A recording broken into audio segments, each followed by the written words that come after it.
Hi, Billy back here to talk about WrestleMania 35. What an excellent show. I'm going to go out on a limb. Besides, 31 is my favorite of all time. WrestleMania 35 last night was the best WrestleMania of all time. There are a few things I think they should change, but otherwise, perfect show. It was hard to follow TakeOver, and they did it with class here. The kickoff show was really good. Instead of 3 matches, they had 4 in order to have less matches on the main card. They cut that card down from 13 to 12, which allows them to do more on the main card. Tony Nese and Buddy Murphy kicked off the kickoff show here. Fans were still filing into the arena. Good 10-minute solid match here, back and forth. Not everyone watches 205 live, so this allowed them to get their say and everything. But this was a good match. Tony Nese got the win, actually. Great victory for him. I'm glad that they're trying the title on somebody else. I really enjoyed this match, actually. It was really back and forth. There were some kickouts, some stunning kickouts, some hellacious moves. Good victory here for Nese. Murphy, though, looked strong in defeat. Then, second, the WrestleMania Women's Battle Royal. This went on for 10.5 minutes, the kickoff show. I'll tell you what, Dana Brooke looked amazing here. They let her really eliminate some people, and maybe they're going to give her a run here. She did really solid work. And then looked like Sarah Logan had won, which was amazing to see her because she is great. And then Carmella came in and threw her out, same as last year, kind of ending where someone we thought was eliminated was still in the match. And I hope they don't do that every year, but it was cool to see Carmella get a win because she's been under fire and they're giving her a victory here, which is awesome. Next up, Kurt Hawkins, Zack Ryder teamed up to look to end Hawkins' 269 losing streak. They did it. Hawkins gets the hot tag. The fans go nuts. Hawkins gets the win. Doesn't even realize he won the titles, and the place is going bananas. Great match. I'm glad they won. This was a good feel-good moment here. A lot of the faces won, too, honestly. The Andre the Giant Memorial Battle Royal. This went on for 10 minutes, 20 seconds. Very quick match. Over the top, mostly by Braun. It came down to Braun, the Hardy Boys, Colin Jost, and Michael Che. So Braun had the Hardy Boys on the apron. The two goofballs Saturday Night Live tried to pick up his legs, but he got rid of the Hardy Boys. Michael Che climbed over the top rope. He goes, "You thought you were gonna get away scotch-free?" He hits him, knocks him out of the ring. He picks up Colin. I'm like, oh god, he's gonna kill him with that power slam, but he threw him over the top instead onto a bunch of superstars to kind of create a safer bump. This was a good matchup. Braun looks lean as hell. The guy is ready for a championship run, as is Drew McIntyre. We'll get to that later. But Braun Strowman looked like a monster, like he should. He needs to have at least a mid-card title, test him, see how the fans react to that, and then maybe give him a real title. But this was an excellent match.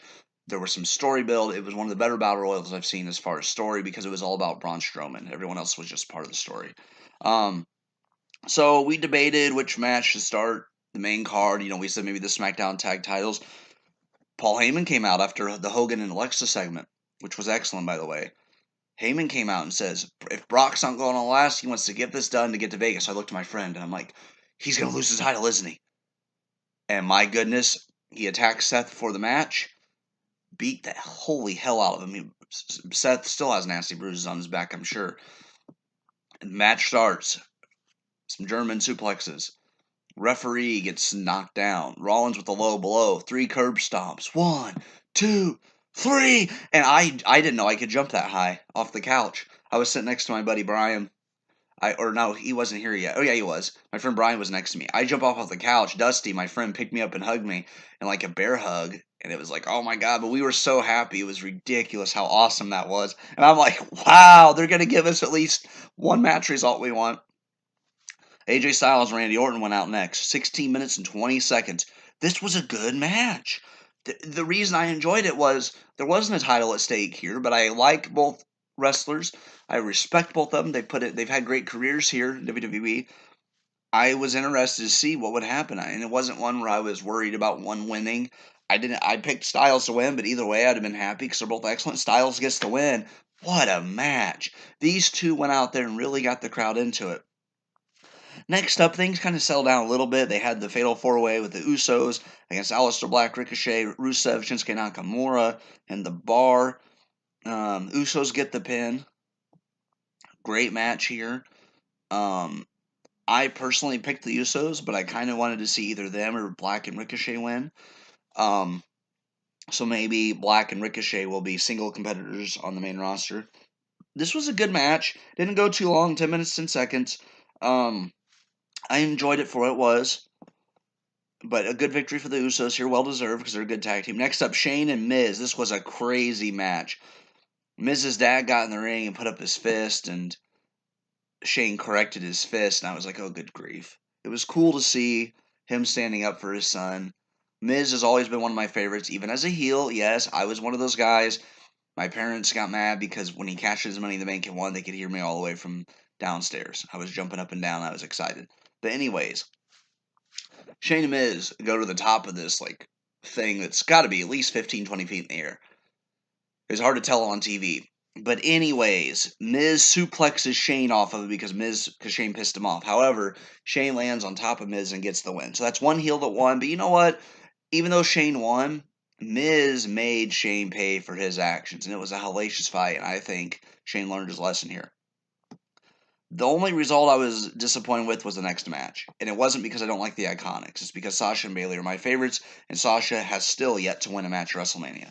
It was the Iconics.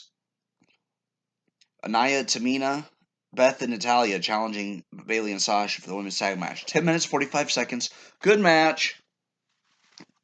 At this point in the show, everyone was still had energy.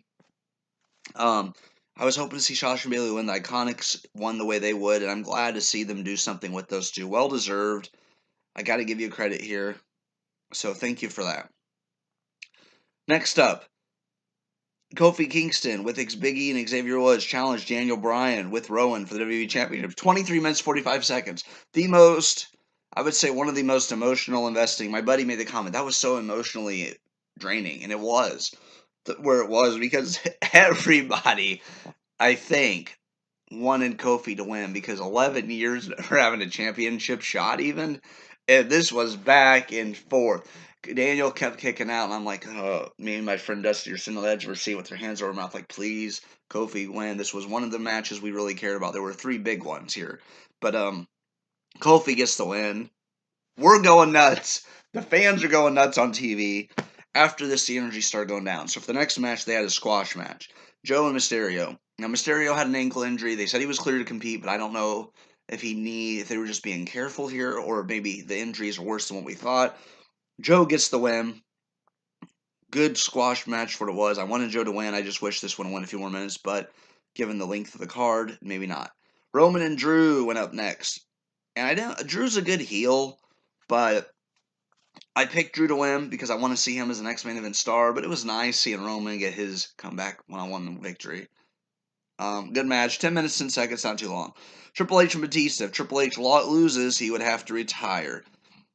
Good match. I was cheering for Triple H, but it wasn't that I hated Batista. It was just, for what he did to Flair, I was upset, but it was like, I like Batista personally, so I wasn't really booing the guy. I was wanting Triple H to win, but I just didn't want to see Triple H's career come to an end yet. So I was glad to see Triple H win. 24 minutes and 45 seconds. Could have been the longest match. This was a great match. Really enjoyable, back and forth. The chain hits, Batista getting his nose ring ripped out. This was a heck of a match here. So yeah, I'm glad that the result happened the way it did. Baron Corbin and Kurt Angle singles match. This was actually disappointing. Not only was Angle's first opponent, it's going to give him a lot of heat, but it only went 6 minutes. And I feel like Angle deserved a better fellow opponent. I wish he would have faced Cena, but Cena did a segment with Elias a little bit earlier in the night where he came out and, attacked Elias, and it was hilarious. But Corbin defeats Angle. Everyone's in shock. I think they did it for that reason. You can't give us every feel-good result.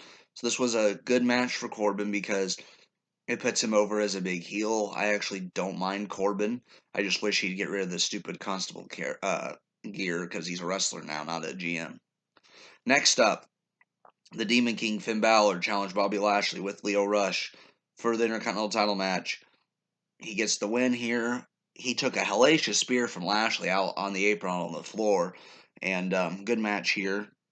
Next, Becky, Ronda, and Charlotte. At this point, the fans are exhausted. Charlotte, I'm gonna rewatch this when I'm like today when I'm less tired because I think it was a good match. I just really tired. Um, Everyone at this point was ready to go home and call it a night, but I got a little bit of energy back because it is Becky Lynch. But Charlotte, you see her landing in a helicopter, putting on her robe. Ronda comes out to the ring to Bad Reputation, which was awesome because it's Joan Jett. She's amazing.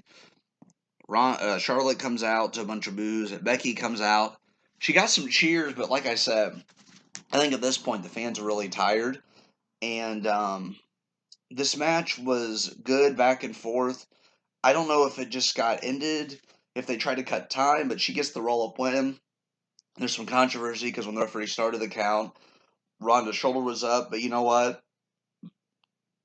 There's been a lot of times where someone's shoulder's been up and the referee's counted three. There's been times where both their shoulders were up, but if they don't turn their body sometimes like this and fully get their full arm up, they don't count it a lot of times. So honestly, it is what it is. I'm gonna go back and rewatch it because I was tired, but I was so happy because Becky won. Seeing women main event WrestleMania was amazing. It was well earned. Um, I loved the Becky winning. There's only one thing I'm going to complain about this card, and that is your kickoff shows from 4 to 6. We had about 50 minutes or so of wrestling, over an hour of talking. I think what they should do is have a thing called Talk is WrestleMania from 3 to 4. Catch up everybody on the storylines they've missed. So have that, and then no kickoff show. Start the main card at 4 p.m. and just go match, match, match, segment, match, match, segment, match, match, segment, match, match, main event, whatever. But I think if you start at 4 p.m. and you get done at 9:30, 10 o'clock, 10:30 even, that gives you 6 hours of nothing but wrestling. I think that would be a better format because the fans are worn out. So I think they either need to have less matches or get rid of the kickoff, have an hour talk as WrestleMania where you catch up on the storylines if you've been out of it, and then boom, 4 p.m. start the show because it was a long show. And I know the fans there must have been tired. I was tired at home. I mean, I was ready for bed. But I like I said, I was pepped up a little bit because Becky and Ronda and Charlotte had their main event. That was the one thing the WWE did wisely was that they had the right main event come on. So I really do appreciate the effort that went into the show. Best WrestleMania I think I've ever seen. We'll see what next year does, but they gave us what they wanted. What we wanted, yeah, they had a few things, but you're not going to get every team you want. The Iconics winning, the fans live reacted here at my party. It was kind of like a eh. I was personally happy for them, but I'm a big Sasha Bailey fan, so I was disappointed that Sasha Bailey already lost the titles. I was hoping for them to give Sasha her first WrestleMania win, but this was a darn good show, and it's hard to top. I plan on going with a couple of friends of mine next year live, so if you see me doing reviews, you may see me from a motel room. But thank you for tuning in. I hope you enjoyed WrestleMania. Damn good show. Good takeover on Friday. Good Hall of Fame Saturday. I feel like they did a good job of cutting down the Hall of Fame. They did a good job with takeover. Every match had time to breathe. WrestleMania was great. So that's my opinion on WrestleMania. Thank you, everybody, and have a great day.